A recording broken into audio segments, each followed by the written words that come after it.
Hey, what's up guys? This is Alex with Team SodaKan, and today I am going to bring you a blast from the past with a Gallantmon deck profile.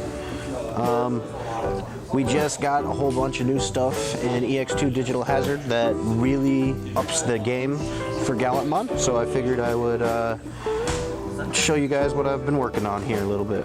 So we'll start off with the babies like always.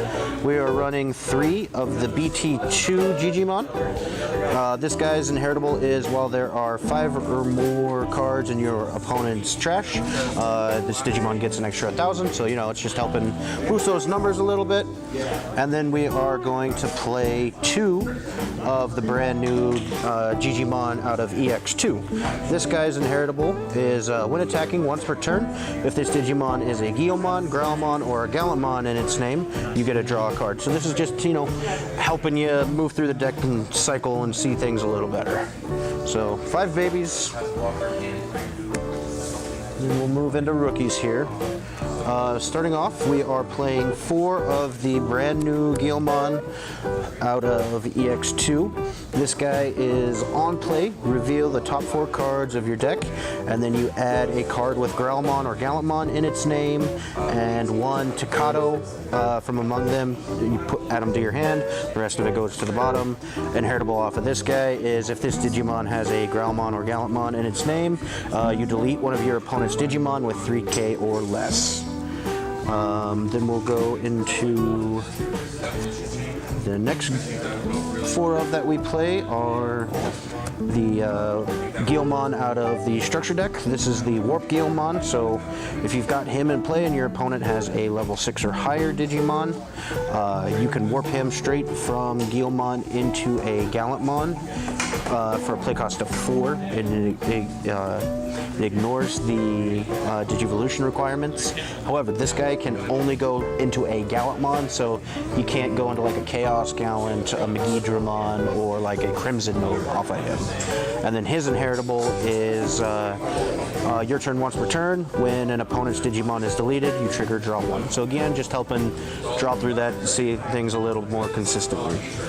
The other rookies I run are 2 of the structure deck Agumon. This guy's inheritable is when this Digimon attacks a player, it gets an extra 2K for the turn. And then I'm running 2 of the BT1 Agumon. This is the on-play, reveal top 5 of your deck, add 1 Tamer from among them to your hand, put the rest at the bottom. This deck is pretty reliant on Tamers and effects, so seeing Tamers as early as possible is always a good thing. Alright, so those are our rookies. Moving on into our champions. I am running 3 of the new Growlmon out of EX2. This guy is, when attacking, delete one of your opponent's Digimon with 2,000 or less, and then if you have a Tamer in play, you can delete one of your opponent's Digimon with 4K or less instead. So, you know, if you got the Tamer, he just bumps up a little bit. And then his inheritable is if this Digimon has Growlmon or Gallantmon in its name, delete one of your opponent's Digimon with 3K or less. Then we are running 3 of the BT1 Greymon. This is the one where it's just extra 2K inheritable. That's pretty good, helping you hit bigger numbers. And then we are running 4 of the structure deck Growlmon. This guy has the inheritable of when your opponent's Digimon is deleted, you gain a memory. So those are our champions. We'll go into the ultimates here. We are running 4 of the level 5 War Growlmon out of the structure deck. This guy, when attacking, you delete one of your opponent's Digimon with 3K or less DP. And then his inheritable is when an opponent's Digimon is deleted, it gains a extra security attack for the turn. So this guy's really good about taking out little things like the memory blockers. You see Bokomons running around still with some of the hybrid stuff. There's some decks are running the new the Calamons. So just stuff like that. He'll also pop pieces out of D-Reaper as well, so that is helpful there. And then the other level 5 that I run, a lot of lists that I've seen for Gallantmon are running the Rise Greymon. I tested it out with that. I didn't really like it because I would rather keep my stack with the inheritables than having to digiburst them. So what I have tested and found works out pretty good for me is the Metal Greymon out of BT7. So this guy has an on-play skill. If you have a tamer in play, you gain 2 memory. Or if you don't have a tamer in play, you can play a red tamer from your hand for free. So that's just, again, if you've got the tamer, he's basically a 5-drop level 5, which is not bad at all. And if you don't have that tamer, you're playing it for free and you're at a level 5 already. So I like him a lot. He's worked out well for me so far. And then his inheritable is when one of your opponent's Digimon is deleted, you gain a memory. Alright. And we'll move on into the level 6s here. I play 2 of the new Gallantmon out of EX2. This guy is your turn. He gets an extra 2K.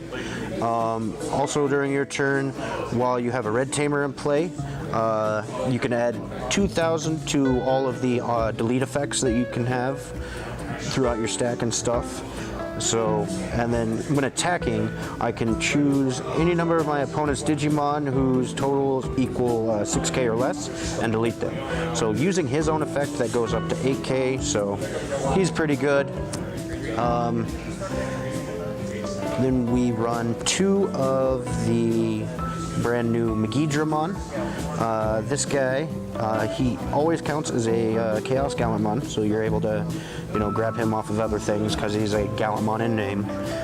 When you Digivolve into him, you can delete one of your opponent's Digimon with 10K or less.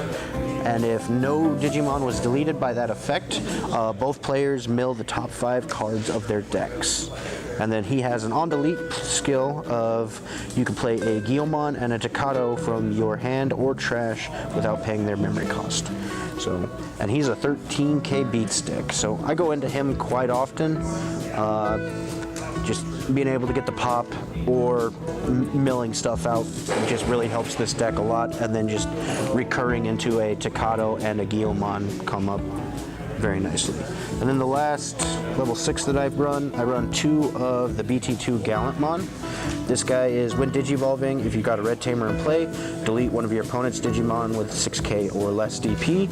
And then when attacking, for every 10 cards that your opponent has in their trash, you trash one of their security.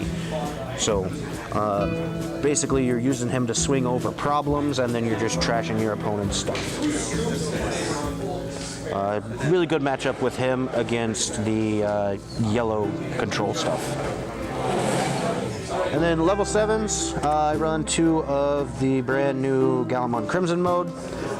His deal is when Digivolving, delete all of your opponent's Digimon with the highest DP, and then when you attack with him, you trash a security card for every, you just trash a security card, and then for every 10 cards that they have in their trash, you add 1 more to that. So you're just always going to be trashing with him, and then the more stuff they have in their trash, the better. So, going into our tamers here, I am running 2 of the hero out of BT8. This guy's a memory setter, and then he's got, during your turn, if you are attacking with a Gammamon, which we don't play any Gammamons in here, so it doesn't matter, or if it's a level 5 or higher, you can tap him to get an extra 2K, so that just helps you hit those numbers again. And then we are running 4 of the brand new Takato out of EX2. So this guy, during your turn, when your opponent's Digimon is deleted, you can tap him to gain a memory. So you're going to be getting memory out of him quite a bit, because you're doing a lot of deleting with this deck. And then he's also got, when you would Digivolve one of your Digimon into something with a Gallantmon or a Groundmon name, that Digimon gains Blitz. So you used to be, Gallantmon kind of sucked because, it was 4 to evolve, so you'd evolve into him and you'd pass turn, because most of the time you were just sitting at 3 and it was just kind of meh. Well, now with the Blitz stuff, this deck pops off a lot quicker and you can do a lot more with it. So Tocado is very, very good. Moving into our options here, I run 3 Crimson Blaze. This is new out of BT8. So what this does is you can reduce its play cost by 1 for every Digimon that your opponent has in play. And then you delete all of your opponent's Digimon with a cost of 6k or less, and then your opponent can't play Digimon by effects until the end of their next turn. So this really, really helps, especially in like the D-Reaper matchup, the Imperial Dramon matchup, just anything that kind of likes to spam out a whole bunch of stuff. This helps slow them down a little bit, and this has helped me win games quite often. All right, and then I'm running 1 Judgment out of the Blade. This is out of BT6. Its main effect is one of your Digimon with Huckmon or Royal Knight in its name, or in its type, can attack your opponent's unsuspended stuff directly. So this is just teched in for like the D-Reaper matchup and stuff like that, because it'll let your Gallantmons swing over Mother. And then the last 2 options that I'm running in this are just the red memory boosts, you know, that play it, reveal the top 4, add a red Digimon, and then delay, gain 2 memory later. Again, this just helps you see pieces, and every now and then it's nice to have that little bit of extra memory. So, yeah, it's Gallantmon. I really like where the deck has gone now compared to what it used to be. I've had a lot of fun testing with it, and I've got a pretty good record with it so far. So let me know what you guys think. If there's anything that you disagree with, let me know down in the comments, and we'll talk to you next time.